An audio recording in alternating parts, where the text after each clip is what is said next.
Hey everybody, welcome to Tuesdays with Michael. Hopefully everyone can hear me. If not, drop a note in the comments. As you have all hopefully figured out at this point, I am technologically inept and I literally have no idea what I am doing. We're just going to leave that one up for a while so that our joining viewers can find out that I still have no idea what I'm doing. This is a new concept for us, and I apologize. There's going to be a slightly longer introduction today than you'll see in future weeks. We're just going to keep improving this every week, I hope. But again, a little bit longer introduction today, just because I want to kind of discuss what we're about to do and what we'll be doing for the next 6 to 8 weeks. Tuesdays with Michael is a concept that was born from a brainstorming session with Sarah Powers over at Revel. She'll be a guest in a couple of weeks. And I apologize about the sunglasses. I just hate seeing my eyes wander all over the screen. So the idea is that we want to present a chance for everyone to get to know some of the people who are doing great things here in Muskegon. I want to give them a chance to talk about their why. Why Muskegon? Why the path they chose? Why are they passionate about what they do? And why is what they do something really cool, special, or incredible for the community? It's not going to be a sales pitch, just a chance to get to know some really incredible people and learn more about their passions and how what they do helps Muskegon so awesome. Every week's going to vary. We'll go from food to politics, that might get interesting, to festivals, to marketing, and beyond. We've got some rough outlines each week that we want to talk about, some questions that I've come up with. But at the end of the day, my hope is we all drink some beer, throw it to the wind, and also get to answer some of your questions. So feel free to shoot them in the entire time. We are going to be drinking beer because this is my job. And so that's my sales pitch for the night, which I was told I do have to note. Brewers Lounge is open for curbside and patio outdoor seating for the next week. But beginning next Monday, we're going to be reopening here at the Brewers Lounge. Stay tuned for more information. We'll be reopening the tap room when we can, but for now, it's all going to be here. And that's my sales pitch, at least for now. P.S. One last thing. I had planned a couple of gimmicks to make tonight's show a little more fun, including going off screen temporarily and shaving off my mustache. But as you can see, a shaver mustache last night kind of ended that idea. So I've decided to avoid the gimmicks this week. Instead, I just purchased 2 Nepotes gift cards, which we are going to be giving away throughout the show. The first one is going to be given to the person who asks the favorite question of the churches, or asks the question the churches enjoy the most. Even if it's not shown on the screen or actually answered, they're going to have a time and a chance to go through and read through all the questions that you submit tonight, and then they'll pick their favorite and we'll notify you tomorrow. The other gift card to Nipotes will be given away to the first person who correctly answers a random trivia question. I haven't even decided what it is yet, that I'm going to come up with near the end of the show. So good luck to all of you. And without further ado, Shawn, nod in your screen if you're ready. All right, she is ready. We are going to, hopefully, if I can figure this out, add my dear friend, Shawn Church, and her husband, Jeff, is currently cooking. Oh! Not my husband. That is not her husband. Shawn and Jeff own Nipotes, Italian kitchen here in downtown Muskegon. They're very good friends of mine, which is part of the reason that they are our first guests for the first Tuesdays with Michael. I kind of assumed that they would be very forgiving, so please be forgiving. We'll just kind of move on from there. Again, very open format, but let's hear a little bit about you two. Where are you from? Sure. We're both from Muskegon, so we were born and bred here. Ciao, Nipote. I joke that we're from opposite sides of the turtle fence. So I grew up in Muskegon. I'm a Big Red, went to Muskegon. Jeff was from the north side, so he was a puffer brat, but we are born and bred from Muskegon. Love it and still here. We love having you too. So I got to know, I do know, but I think the whole world needs to know, how did you two meet? Go for it, Hefe. Oh, we were young and working at Applebee's over on Sherman there. She was a server and I was an expo at the time, and then cook, and that's how we met. Servers and cooks, they always get along so good. So a lot of friendships made at that Applebee's. Yeah. We still have quite a few friends out there from our Applebee's days. Not an Applebee's sales pitch, by the way. No. But a lot of married couples from the time where we worked there too. There's 3 or 4 married couples that we all met, and they're all still married. So Shout out to the Blackbirds. Yeah, Blackbirds, McKeechans, the Alms. It was matchmaker.com back then. Before matchmaker.com, it was Applebee's. I guess. That's how I ended up in HR, I guess. Oh, the Fishers. Fishers. Yeah. All right, we're going to take these off for a minute. For those who weren't here at the introduction, I hate seeing my eyes wander around the screen, but I also can't read anything right now without my glasses. So Michael Termolin says, "Hey, Churchy, my boo." Hi, Termo. He says hi, Termo. He says hi back, Termo. So you guys met at Applebee's. Was it love at first sight? For one of us. He's not here, so I can tell my version. I always say I loved him first for sure. So I think the first time I told Jeff I love you, I think he said it's about time. But no, we certainly, it wasn't love at first sight. We worked together. We sometimes butted heads, and but at the end of the day, we fell crazy wild in love and lived happily ever after. So Mug's Party Store wants to know where your restaurant is. Shawn, I'm going to let you answer that and simultaneously bring in, oh, look at that. It's actually a picture of Termo. So again, the technical difficulties I'm famous for. There we go. Awesome. So our restaurant is in downtown Muskegon. If you're familiar with downtown Muskegon, we're right behind the Cheese Lady. We're right behind Morat's Bakery. So we're at 98 West Clay. And you can't miss us. We are this crazy bright yellow shipping container restaurant. Which completely jumps ahead in the notes that I've made for myself. And that's great because that's kind of the format I'm hoping for. Why the heck, I think I can say hell. Why the hell did you choose to go with shipping containers? Hey, I think my general contractor would ask the same question, frankly.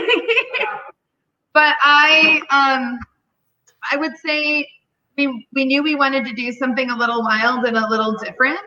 We knew that we wanted to sort of send a message about sustainability and to kind of have a small footprint, both in space and stature, but also on the environment around us, right? So we thought it would be fun. There are a ton of these containers just kind of laying around. And we thought it would be really unique. And there aren't many. I think there are like 3 full-service shipping container restaurants at the time that we built them. So it was kind of cutting edge at the time. And how many of these are in Michigan, shipping container restaurants? There's us, and then there's the Detroit Shipping Company, and that's actually like a series of shipping containers, but it's sort of like a food court with a beer court. It's pretty awesome, but they have different restaurants. So it's a little, there aren't very many like single units out there. And the only one that comes to mind for me that I've been to other than Nipote's and Detroit Shipping Company is actually in Phoenix. So for me, it's always been really exciting to have this, I don't want to say novel concept, but this sustainable concept right here in downtown Muskegon.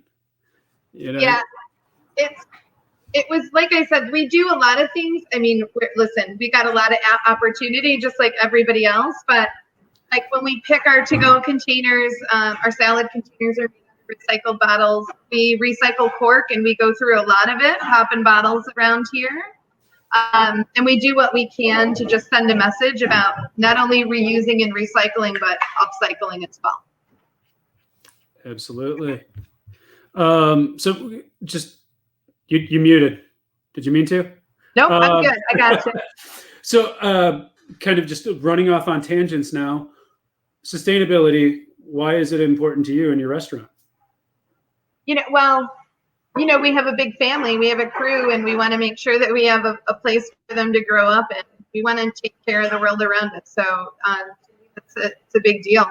I think, if you know Jeff Church, he's an old soul. And I think we've gotten to a place where we're a little too comfortable sort of not putting an effort into things instead of rebuilding them and really celebrating them and bringing them back to life. So it's important to me and important to Jeff that we celebrate and bring things to life from our past. Absolutely. All right, I have to ask this question before I drink too much of my own beer and forget to do so. Favorite Pigeon Hill beer? What's that? What's your favorite Pigeon Hill beer? Oh, I think anybody in the chat could probably answer that. I see a few. My favorite Pigeon Hill beer is Rennie. Rennie, officially now, it's what's in my glass tonight. I did not pour it until right before this so that I could get through the whole cast and still talk to y'all. Jeff would tell you his depends on the day or the season. So he's drinking Velociraptor. Sometimes he'll combine that with grapefruit Rennie for a Velociraptor. I'm actually rocking a No Dignity low fill topped off with Rennie right now. It adds a little more juice to the Rennie, and it takes a little bit of alcohol away from it. What's that? Velociraptor is half Velociraptor, half grapefruit Rennie. That's my go-to. It's a good choice. All right, so sneaking into some of the meat and potatoes. What led you to decide to open Nepotes? Why Italian food? We knew that we were going to open a place in downtown Muskegon, and I think that we looked at so many restaurants, or not restaurants. We looked at so many potential restaurants, so many buildings, and we wanted up until we decided to build our own, we figured the building could speak for itself. And we had a lot of ideas going in. I've had a pretty well-rounded past in cooking, and we weren't settled on Italian until we got settled on Italian. And then it was, well, this is what we're going to do. And when we were building our own place, we said we could make it look how it has to be in Italian. Yeah. I don't know. We just come back from that trip in Italy, and it was like we went to Italy and we were just kind of blown away with the experience. Like the food is just so clean and fresh, and the experience is about hospitality and sitting back and gathering around a table, like being together with friends and in the moment, and we just love that. So it was super important to us that we had that. We miss you too, Sarah. I'm trying to look. Yeah, it's hard to look at all the stuff. We're not good. Yeah, that's why I have to wear these darn glasses, because I'm looking at like 50 things at once. Yeah, I see. I should get me some sunglasses too. So the trip to Italy, what brought that on? You know, why Italy? Well, where's that plan picture? You know what brought that on? Well, we had went for our honeymoon, and then when we got with so there's a picture of a clam bake that we had a while ago. We used to do yearly clam bakes. Hey, you know that's a good time. But at one of our annual clam bakes, it came up with Sophia and Carlo that we should all go. Shawn and myself had been there. We honeymooned there for like a month, and then we said we'll go back and go where they're from. So it felt like less as tourists and more as experiencing Italy as a local this time. We stayed in more in one spot, and we just, had bruschetta here and there and there and there and there and there, and had this and that, and everything is so delicious over there. It kind of sealed the deal, Got a keg of Renegade at that time. So it might have hindered all of our decision-making processes. There were, I think, like 14 of us who were like, yeah, let's go to Italy. And then we did. So there you have it. A keg of Renegade, or it used to be Renegade White at that time, was responsible for Nepotes. At the time, yes. Not to infringe on any.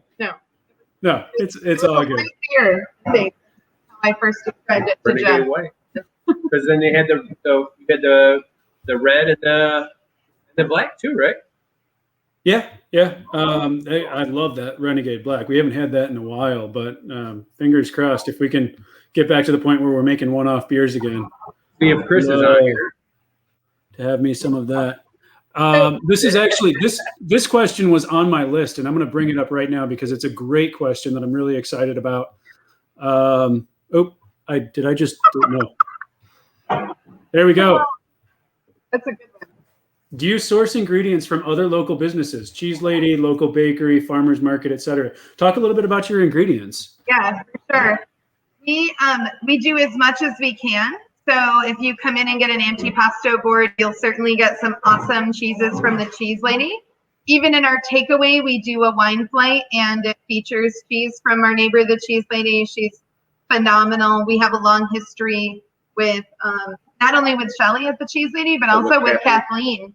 We really are grateful for her. She helped out Jeff when he first had the hot dog cart, which I'm sure we'll get to later. But we love them. We have cannoli. We pipe our cannoli here, but the shells and the filling are made from our friends at the Only Cannoli, and I swear I saw them on there. We love Bethany and Brittany. They do such a great job. We have been working with those girls since before either one of us had a building, so we love them. Certainly, in the summer when we're able, we try to get as much as we can from the Tortoise and the Hare. Like, their basil is undeniable. Like, our cooks used to be like, we can tell when we can't get it from them. Like, when the growing season ends, they're like, it's totally a different experience. And so we do what we can for sure. But we balance that, to be fair, with trying to have a menu that people can afford in the community that we serve. And that's super important to us, that we don't outprice the community that we want to be a part of. That leads into something that I didn't even have on my list. Can you mention a little bit about, well, this is something that, again, I don't want Tuesdays with Michael to be a sales pitch. I want it to be a chance to talk about passions and love and the cool things that are happening downtown. But part of that is serving community, right? It's taking care of each other. So tell us a little bit about, I think it was both Easter and Thanksgiving. Oh, we made some food for some people. We don't need to talk about that. We love the people. Okay, I'll ask pointed questions. Yeah. How many meals did you make? Was it Easter? Shawn, you can answer the question because Jeff won't. How many meals did you make for Easter? I can't do a lot. And Thanksgiving, and all for first responders, correct? Easter was like 60 or something like that. Yeah. You know, not nothing. You know, we just made some. And Thanksgiving, with a combination, we went out to serve some first responders, and actually ProMed, they said, hey, we've got a budget with others, so we used their money to help fund additional food that we did at the hospital. Yeah. But before we knew it, like, this is what a cool community we serve. People were like, we want to do more. We want to give you money too. And we were like, dude, we got like 3 services, and the only people that could work with us are our kids. So, like, they can only make so many mashed potatoes. I've seen your kids work. It was quick. Marley makes amazing pasta, to be fair. She really does. She absolutely does. All right, we've got one more question from the Peanuts Gallery. And actually, I had a comment about that. Something that I love about the church is I've shown a couple of pictures. And again, I brought on very close friends of mine so that the first episode went easily for me. And they'd look past all my major faux pas and technical difficulties. But one of the things that I love about the church is they epitomize community, whether it be creating a gathering spot for people to come together or just doing what they can to take care of everyone surrounding them. And that's hopefully going to be a common thread with everyone that we bring onto the show. Everything that they're doing works towards bringing the community together in one fashion or another. So thanks, guys. Those are very kind words. Thank you very much.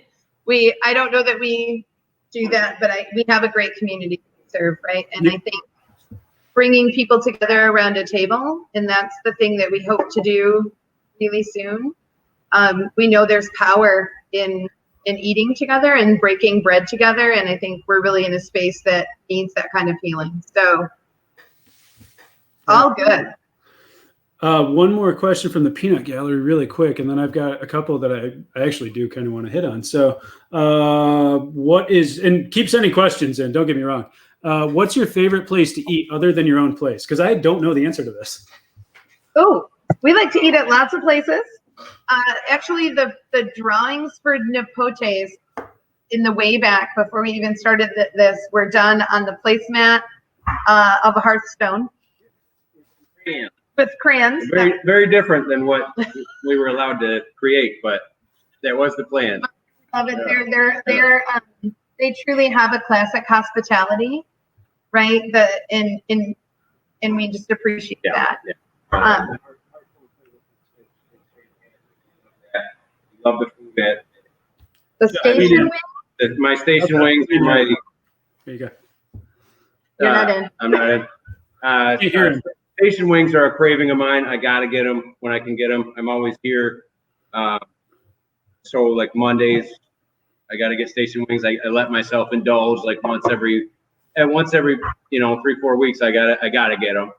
Rolling Stone Pizza. Rolling Stone Pizza. Our kids call it Rocky's Place. Yep, Rocky's Place. Just FYI, they call it Rocky's Pizza, but it is what helped us survive the COVID days of Orr. We would wait until Saturday night and we'd walk down and get one of their amazing pizzas. It's also one of the reasons that we don't do pizza here at Nipote's, because other people do it like rock stars. Not that we couldn't, but they rock. We have a lot of amazing pizza in Muskegon. We really, and we are so lucky. And we'd be remiss to not mention that we eat perch at Hobos. We've been guilty of a perch dinner late night. And Nikki T. Nikki T. We have a lot of good food around here. Hamburger Mikey's. We have I'm bad with words. I don't talk so good. The Mexican place on Laketon and Shoreline. Tapatio. Yeah, Tapatio. There's so much good stuff around. It is. Yeah. It's one of the things that's kind of amazing. One thing I do miss dearly about when we first moved here is Mia and Grace. I still crave Mia and Grace's sodas and their burgers, but at the same time, there are, for a town our size, which really we're not that big, for a town our size, there's such incredible food options. We're so lucky. Yeah, you got people on there that care about it. So if you can go to any place and see somebody that cares about what they're putting out and cares about what they're doing, or it comes from their heritage, or it's they want it to be there, you're gonna make some good stuff. You guys with the beer, we try. Wonderland with the whiskey's doing phenomenal over there. They're putting out good stuff. I mean, there's tons of good stuff. I haven't tried the pierogi place. I've been wanting to try the pierogi place. Yeah, but we'll get there. It's hard for us because we're only Sunday and Monday is it for us. Yeah, I got Sundays. We only eat out once a week, so we try and make the rounds, but it's tough. But we all do what we can to support local. Right. All right. I did have a couple of other. So I know I said I'm trying to keep it informal, but there are a couple of things I actually just wanted to know. What was your favorite? Actually, I think I know the most difficult part of your journey. So if we get there, we get there. That's fine. But if not, that's fine too. What was your favorite part of the journey to opening Nipote's? I'm kind of hopeful that there are people on here that maybe want to open a Thai restaurant. Please, somebody open a Thai restaurant. What's that? I love Thai food. Yes, some listener, please open a Thai place. So for that listener, what was your favorite part of the journey to opening Nipote's? I think that it's once you're open and you go through all of the loopholes and the jump through the hoops and get is better than anybody all the stuff you got to go through to get open. So when you finally get open and you're doing what you're trying to do, and you have a little old lady crying about how it reminds her of her mama's sauce, Jeff gets You can't beat misty that. for that. I get misty for that. I've literally watched Jeff tear up. It's not a joke. Yeah, but it's just the people that can appreciate what you're trying to do. You don't have, everybody's not going to like it. I know that you've said it, Chad, with you guys has said it. Everybody that's doing something a little bit more unique and trying to stay true to what they think it should be, you don't have to have everybody like. You have to have the people that get it. So, so I think one thing that might be difficult for Nepotes, and just I think Jeff and I have talked about this before, not difficult, but one thing that's difficult for consumers coming to Nepotes is, as Americans, not to generalize or stereotype, but I'm pretty close to being right here. As Americans, we have a preconceived notion of what Italian food is supposed to be. And what's different about what Nepotes offers versus what we might think of as being Italian food? You got to do the Italian food. I think Zia should be here for this. I think Zia should be here for this, or Carlo. I don't know if I should even get in on this one because it's just not right. It's like I mean, it's just wrong. I'll see if I can articulate that. I think it's fair to say that all Italian food is the same is like saying all American food is the same, right? So truly in Italy, if you're in Sicily, if you're in Rome, the food is different than if you're in the north. So one thing that we always talk to people about is we're very inspired by Udine, where we spent that time most recently. So very northern Italian. It's not and there are some things that we're sort of accustomed to that we didn't see there. And we're willing to be flexible and help, but that's not how we serve them. So if you order chicken Parmesan, which is one of our favorites, if you try it here, people love it. And believe it or not, the gentleman fried quite a few of those for the USA hockey team this weekend. But it's served crispy. It's not served with red sauce on top and smothered in cheese. It's served crispy, so you kind of get that crispiness and the fresh cheese on top, and it sort of melts just a little bit, but it's grated cheese and served on top of spaghetti that is frankly dressed lightly, right? So a lot of the sauces are done to order and in the pan and incredibly lightly dressed compared to how maybe you would get it if you ordered it at a more American chain location. And the bread isn't free. And it's just tough to call. But you don't want to be, people are doing good stuff, and there's good things out there. But pasta's not soup unless it's pasta fagioli. And then people are like, why is it just noodles and beans? But you don't need 100 ingredients in something. So Italian cooking is very simple. We try to keep it clean, try to keep it simple. I get fresh produce every day. I get fresh food every day. We don't want to go to a restaurant to eat leftovers.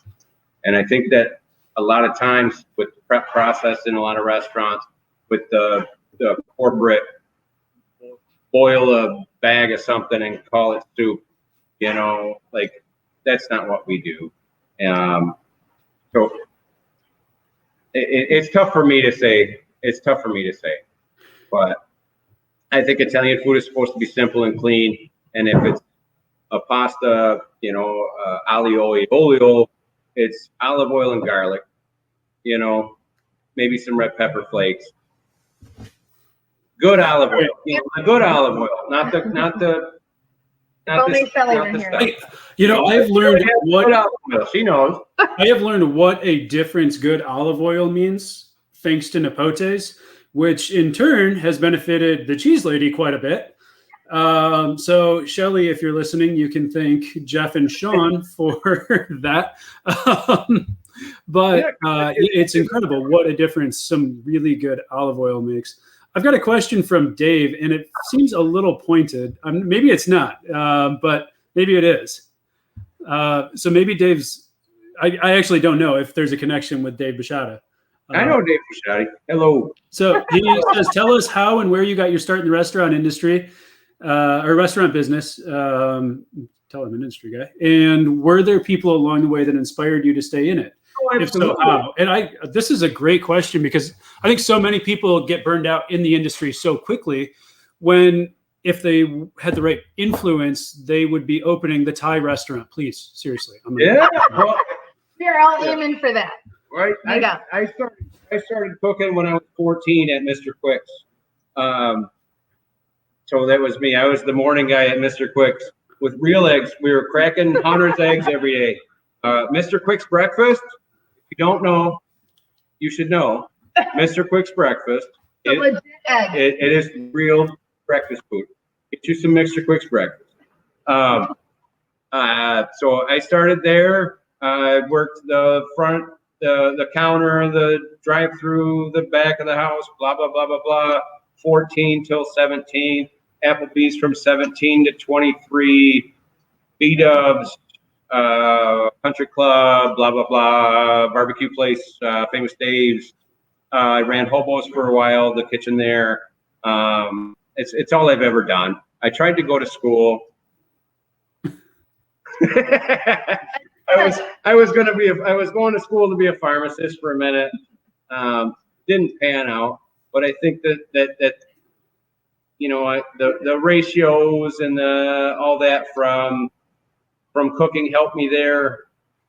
I don't know. I just always got drawn back to the kitchen. I go to the kitchen everywhere I go. I can't help it. That's a true story. So I'll tell you, if we have a second for a small aside. One time, we have no real schedule. We're like legit in Mexico at a party, and my husband, I like look up and he's gone, which probably beer in hand. If you know Jeff Church, like it's not uncommon for him to wander away. And I look up and he's in the kitchen of this resort in Tulum. And he doesn't, important to note, he does not, Hefe still thinks that means Jeff. So he does not speak a lick of Spanish. And he is in this kitchen, like trying to figure out what they put in the black beans, like to make them so amazing. And he's like working hard with his kitchen Spanglish to try to like communicate and go for it. And he is taking an order. So whoever that is, your food will be ready in like 15 minutes. But so he always goes to the kitchen, no matter where we are. We were at Babo, which is like this amazing restaurant in New York. And he spent the whole time trying to get his way into the kitchen. So that's him classically. Speaking from experience, that sounds exactly like Jeff. I'm going to throw in a personal aside here because I still haven't figured out the format for Tuesdays with Michael. So I think I'm allowed to do that. It's my show. Jeff said something about trying to go to school, and I'm glad that it didn't work out. I am so glad. Me too. And that's something that I kind of love about downtown is we've got this great, not just downtown Muskegon. You walk into shops, restaurants, anywhere, and you find sociology PhD dropouts. They decided, I'm not going to get my PhD. I'm going to become a chef, or I'm going to open a shop, or I'm going to do this or that. And of course, it doesn't always work out, but it's kind of a reminder that lawyers sometimes end up selling beer for a living, and we end up footed with large bills. So it's a reminder that follow your passions. And HR managers sometimes end up bartending, right? Like we're all in it for fun. Absolutely. All right, so I'm going to segue back a little bit to one of my questions because I think it's, again, I don't know that I have a moral for today's show, but one thing is just kind of hoping to inspire people to take leaps. It's been a crazy, wild 12 months, and I think a lot of people are in a position where they might be broke like I am, and yet willing to, put it all on the line. A lot of them have families just like you do. You have an amazing family. Skylar's now in Chicago, and you've got the 3 young ones at home. I actually wrote in my notes, you have 3 wonderful, precocious children.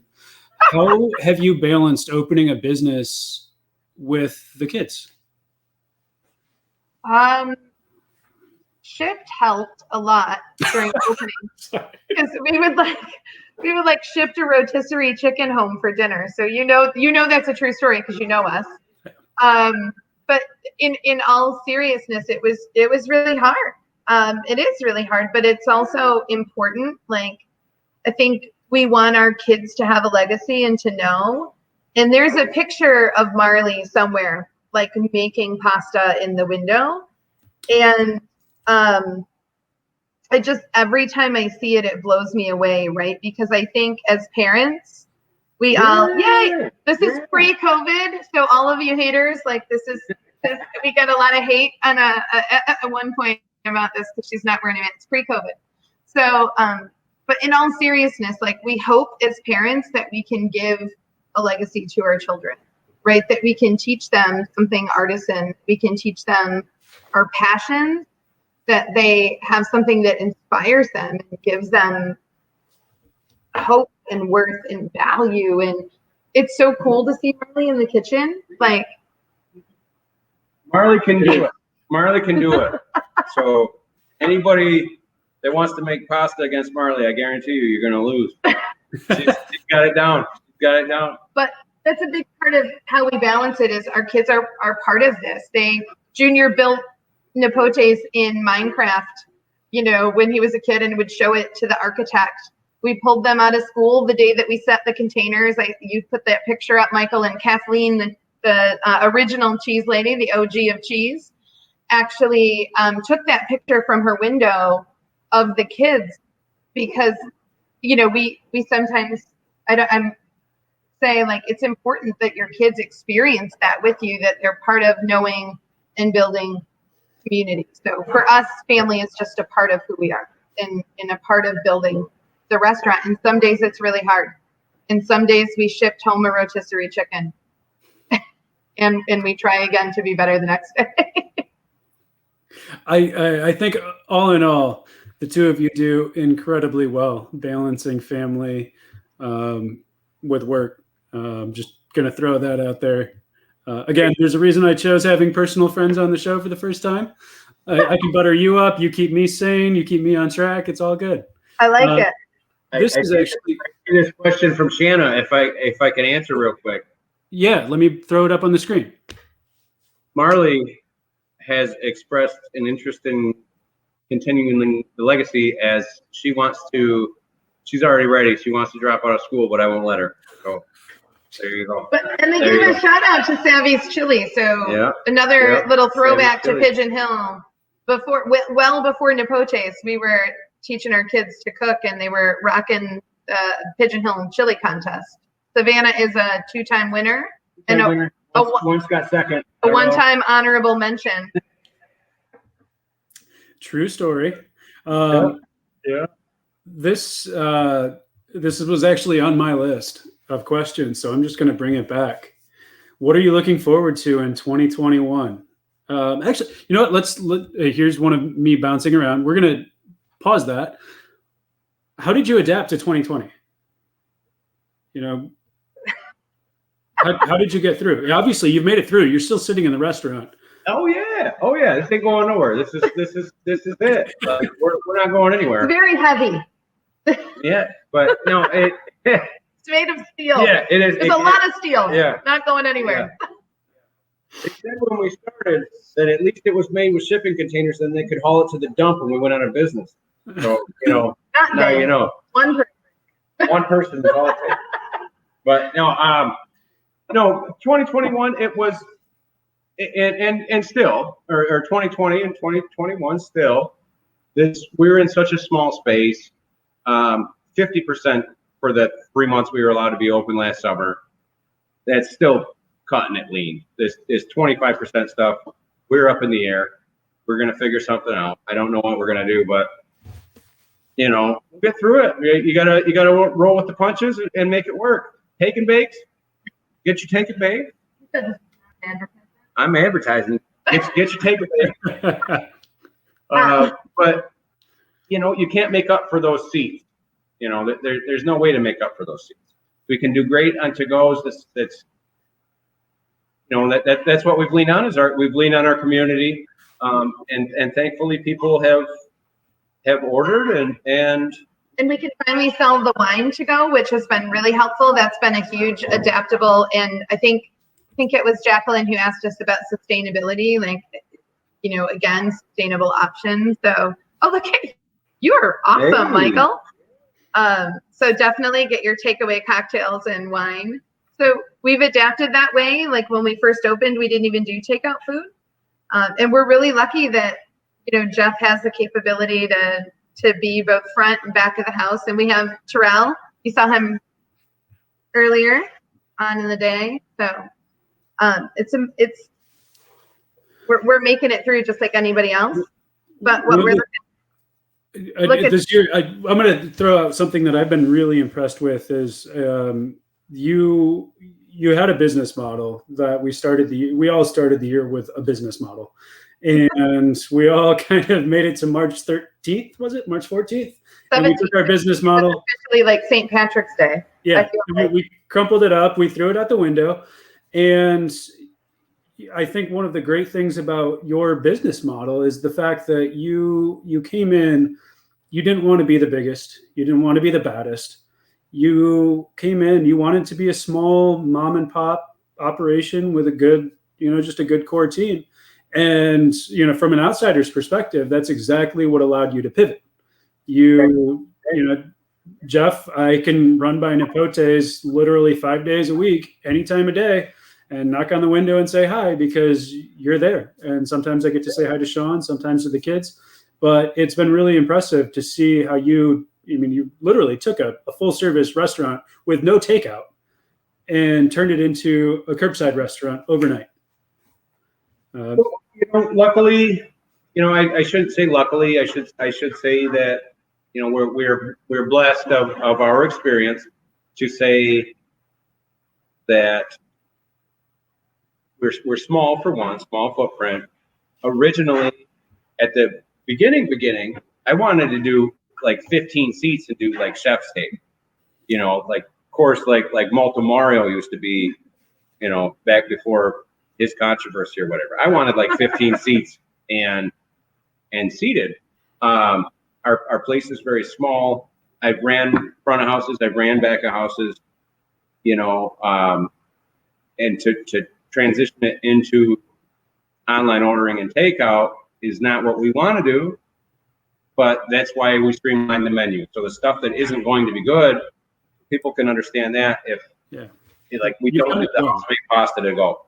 Because when you get home, so it's just, you have to roll with the punches and you have to be adaptable. And I really feel like we are set up better than a lot of, I feel really bad for these places that are 200 seats, 300 seats. You can't have one guy run that or gal. You can't have. You have to have. They got to do $3,000 a day just to cover their labor. So if I run it by myself for the most part, have my guy T helping me out. Say hi. He's a great guy. He's been with me since day one. We can run it a little bit leaner than a lot of people have the opportunity to, because we have such a small footprint. I think something that we've seen is, or at least I've seen personally, is this is a year where genuinely small businesses, not all of them, of course, because unfortunately, it's not good for everybody, but genuinely small businesses that are in the right spot actually have a chance to get through it because they're small enough. Right. That's on a positive note. Let's go back to this question. What are you looking forward to in 2021? I like that. I've got a bunch coming in, so I'm going to try and read them real quick. What are you looking forward to in 2021? Go ahead. I'm going to catch up on these questions. Wine school, or wine dinner, not school. We don't teach you. We feed you. Having the team back. I came in the other day and it was so funny. It was like the sunshine day, and one of the one of the servers was here picking up his W-2. T was here behind the line with Jeff. Another server came in for dinner, and it was like the smile that you get driving in and seeing like your team. And I really miss our team. We're so lucky. We're so blessed. Like, we've had most of our team since the day we opened the doors, and before. So most of them spent the first 2 weeks training with us. We spent 2 weeks just eating and drinking wine. Probably, now that I say it like that, that's probably why they're still here. But we miss that. And I see Tony. Hi, Tony. We love her and her fam. I miss wine dinner. I miss like just the fun atmosphere. I miss people saying it's too loud. It sounds like a dinner party in here. I can't wait to hear that again. Absolutely. All right. I had one. Let's see if I can find it. We'll defer to Dave real quick because I'm curious to find out. In Pigeon Hill, it used to be Amy. Amy, if you're listening and commenting as Pigeon Hill, you can give me a ding. But who is it for you? Who breaks the most glassware dishes? Okay.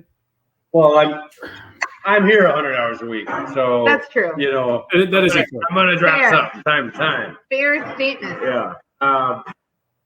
We've been. You know, I'm pretty tight on the costs. You know, Nobody breaks the glass. They're afraid of him. I run a tight ship. Nobody breaks any glasses. So Rhino, for those who don't know, Rhino is one of the brewers here at Pigeon Hill, and he actually kept me out of this. Thanks, Rhino.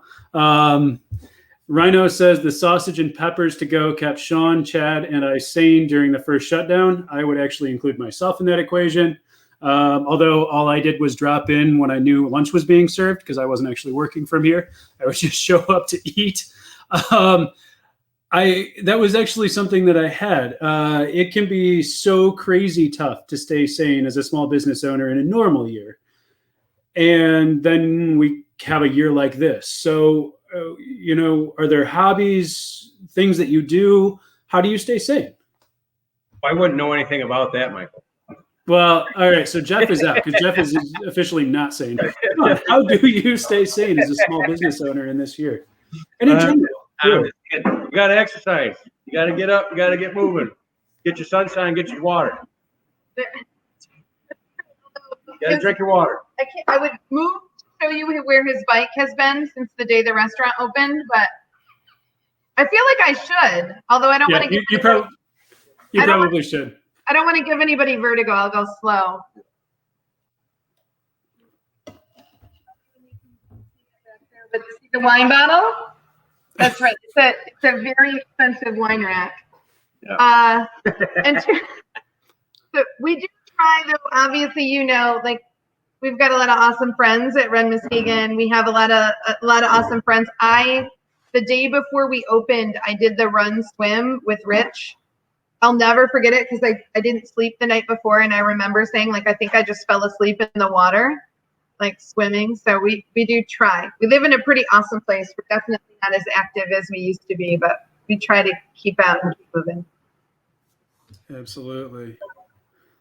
Let me make sure we're good on the question. So those who, obviously today is not about Michael, but that's actually how I met Shawn Church, and in turn, her crazy husband, Jeff. Shawn and my wife, Alana, who many of you know here from Pigeon Hill, were part of the original founding members of Run Muskegon, which will hopefully be returning soon for those who are trying to find a reason to continue their New Year's resolutions. I know for me, healthy or perhaps unhealthy obsession with an active lifestyle is exactly what kept me sane through the last year. And some of our favorite memories, right? Like, oh, absolutely. The first time I saw Pigeon Hill was Alana had asked if we wanted to take a break from a 4-mile run with gale force winds. And I was like, I don't care what we're going to see. Yes, I want to take a break. So, yeah. I mean, Pigeon Hill was my introduction to running. And in many ways, running was my introduction to community. You know, Pigeon Hill in so many ways was, but running in so many other ways was as well. For sure. I always say it saved my life. But I will say Jeff became a runner because he wanted to hang out with Run Muskegon. And I think I told him that he couldn't keep coming down on Wednesday nights and drinking beer unless he was going to run. That's actually, I was looking around for, oh, there it is, something, but that's actually how I started running as well. I would just show up on Wednesdays at Pigeon Hill and drink beer, and it turns out you can't drink beer and not run and not gain weight. So eventually I had to actually start running with the run group I was drinking with. You mentioned saving lives. Do you mind if I bring this up? No, I don't at all. So for those who aren't familiar, this isn't actually a pitch because this is not that widely available at this point. The Double Dunes label. Nepotes because we were shut down in October. You can get Double Dunes at Nipotes because they were shut down in October. It's not a sales pitch, I swear. But Double Dunes, if you look at the label, the name Shawn Church is on there. And this beer was, it was created as a double IPA, but right there. Then we spun it off as a way to raise money for breast cancer research. And Shawn, any reason your name's on the label? If you don't mind talking about it. No, I don't mind at all. So I'm incredibly blessed. I'm a 2-time thriver, I like to say. I am a 2-time survivor, and I was so fortunate that the second time that I was diagnosed and I went through treatment, I was part of Run Muskegon. I would run every week. It was one of the things that kind of kept me sane. Sadly, I was probably in better shape than I am today. But I would come down every Wednesday, and that was a commitment that I made to the Run Muskegon crew at the beginning. So I would literally go to chemo in my running shoes, right? Oh my gosh. And come down and run and walk. And I think the cool thing, if you're not a runner, that I found is people would always slow their pace to run with me, right? And people sort of always showed up where you were. And that was so powerful and meaningful to me. And it still is. But I always say, like, that is what got me through the end of that. It culminated, I think, like as soon as I finished chemo, we all decided to do Ragnar. And it wasn't until my third, and by the way, Ragnar, for those of you who don't know, you start in Muskegon and you run to Traverse City with a little bit of shenanigans in between and a lot of hopping in and out of vans as a relay team. And I remember Michael and I tried to run across the finish line together. Like, he came up and I was so tired because I was like, I haven't run this far. I hadn't run that far in ages. And they kept trying to separate us at the end. So one of my very favorite memories, Michael, is you and I attempting to cross the finish line of Ragnar together. So my sunglasses are now serving a dual purpose. Super good. Well.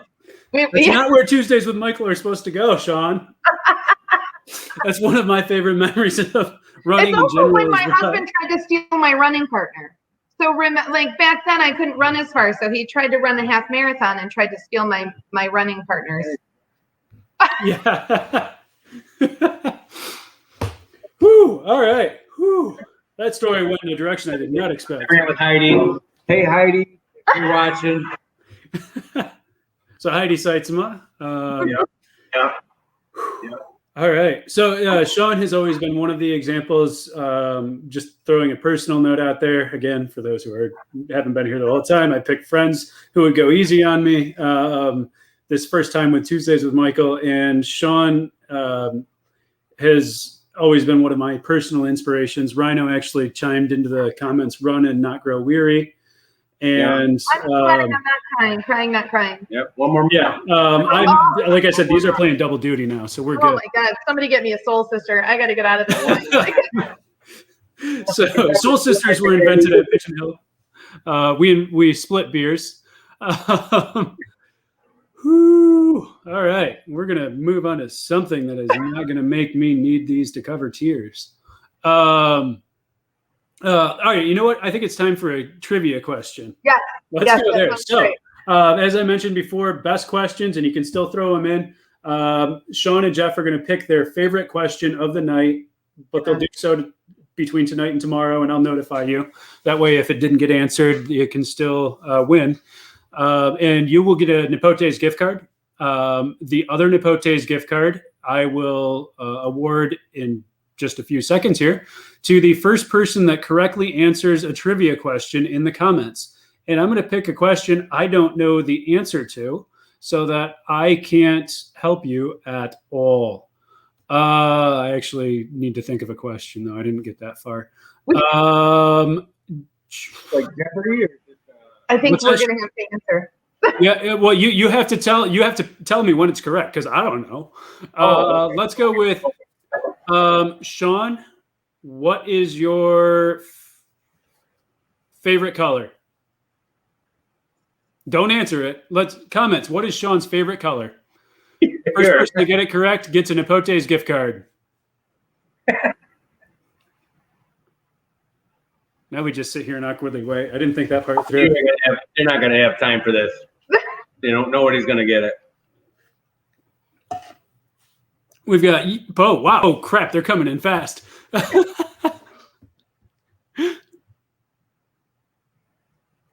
Maybe, Shawn, can you tell me in the comments so I can read too? I'm trying to find it. It's going to be Oh, wait. Wait. I guess too. That's Pigeon Hill. Get my own gift card. Oh, Nicole beat me. Oh no. Yeah. Okay. I thought she was gonna be a smart aleck. Sometimes I'm a little bit of a smart aleck. My grandma used to say sky blue pink with purple polka dots, which is purple. And I sometimes say orange because it's a flavor and a color. But truly my favorite color is blue. All right. So that was the first one, wasn't it? Yeah, I think it was. I don't know. They came in so fast. They did. Actually, here's what I'm going to do. Amy, are you still watching?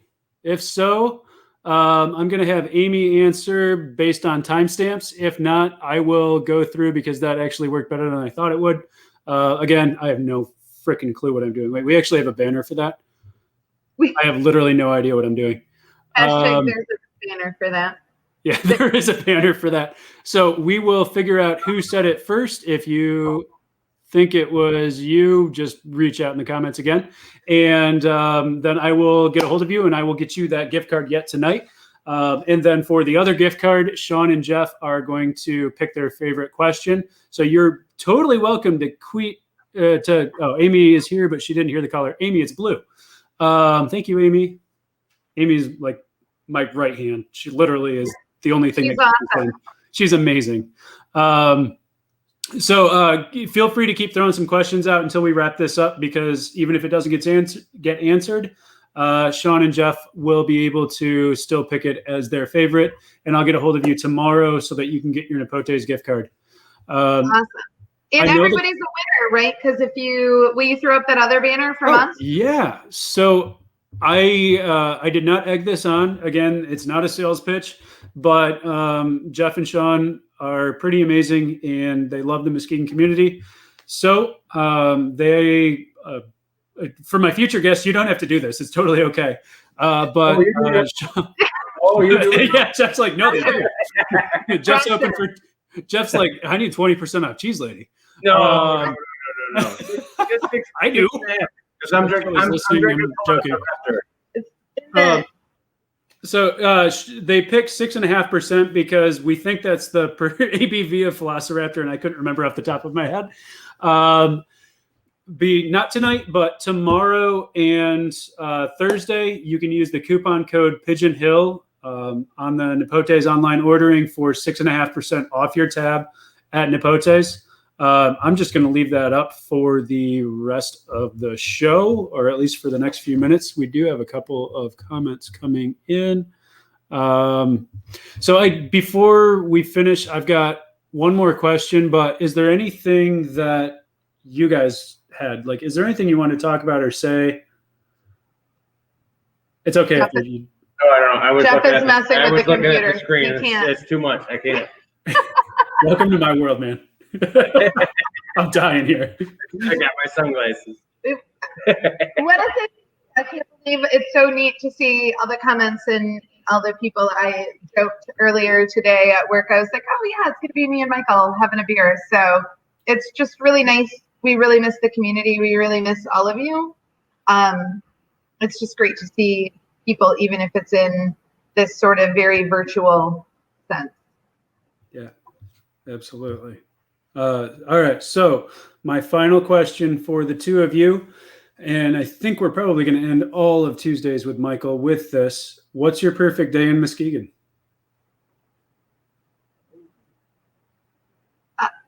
I guess it really depends on the season. You know, it's pretty seasonal. Your perfect day in your favorite season. So I'll give him a second. Even though I told me you were going to ask this, so he should have been prepared. I know, but I didn't know about the season. I think it starts with a run, right? Somewhere near the lake, because we're so stinking lucky to live on Lake Michigan. It's just beautiful. Closely followed maybe by a Bloody Mary and perhaps a sports page breakfast. So I don't think we gave them a shout out to food, but if you want a killer under $5 breakfast and a $2 Bloody Mary, like Sports Page is where it's at. They're not open yet, but that's for sure. And with a group of friends, and then hanging out with our fam, like taking the kiddos.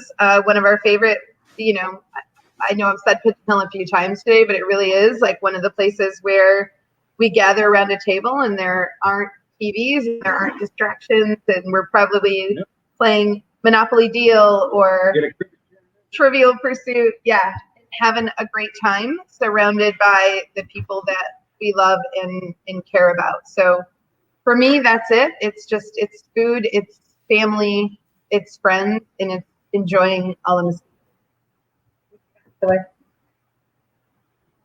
Oh, I don't know. Right about the same thing. I mean, I'd have to go season by season to give you a real perfect day for spring and summer and fall and winter. But same thing. Wake up. I'd like to get a little bit of a workout in. Have something to eat. Go to Pigeon Hill, play some cards with the kids, play some board games with the kids. Have something delivered to not have to work. Maybe a nap. Go back out. Get something else to eat. I don't know. All the good. Eat, drink, and be merry. That's right. And family, right? Food, friends, and family. Yeah. That's what it's all about. Yeah. See the friends, see the family, eat some good stuff, drink some good stuff, and I mean, nap, and put a nap in there, and you're right at the top of the list. Sure. Cheers to that. Anything else, guys? Those are pretty good days. I mean, honestly, those are legitimately my perfect days. That's what I call Saturday. Not every week, unfortunately, but. But no. He's got nothing. He's not going to come and tell you. He had his neck turned. I couldn't hear him. He likes, you got to come between us. Hey, that's Ralph. That's my sous chef. He's killing it. He's been with us from the beginning of time. Making the food for you. We love to feed the people. He loves to feed the people. That's right. He makes food prettier than the picture. You got to come and see him. You are absolutely correct. Accordingly.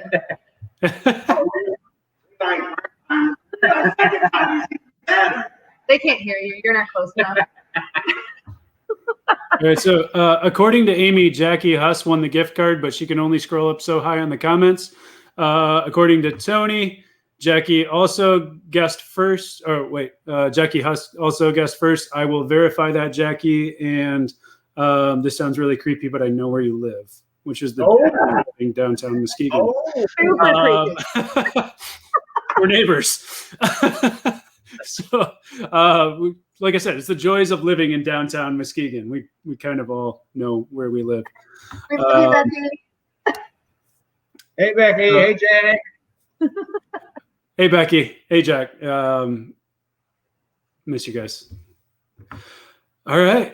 Anything else for you guys? If not, I told Alana I was going to hard cut it at 1 hour, and I failed to do so. So anything else? If not, I'm going to kick you out and give a couple of closing notes and probably drink another. But no, I won't drink another beer. I'll just go home. That's what I should do. Have another beer. We'll be driving by to see. There may be a sidecar at your ring stop. I won't say no. I'm going in late tomorrow. I mean, it's been a long day. So thank you so much. Cheers. Cheers with my empty glass. And chin, mi amici. Love you guys. I'll talk to you soon. All right. Thank you, everybody who stuck with us through the end.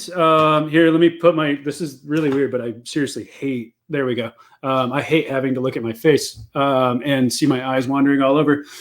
Thanks, everybody, for joining the first Tuesdays with Michael. I thank you for dealing with the technical mishaps and me having no idea what I'm doing. We're going to be back here for at least 6 more weeks. I think 5 more weeks. I don't math very well. I'm a lawyer.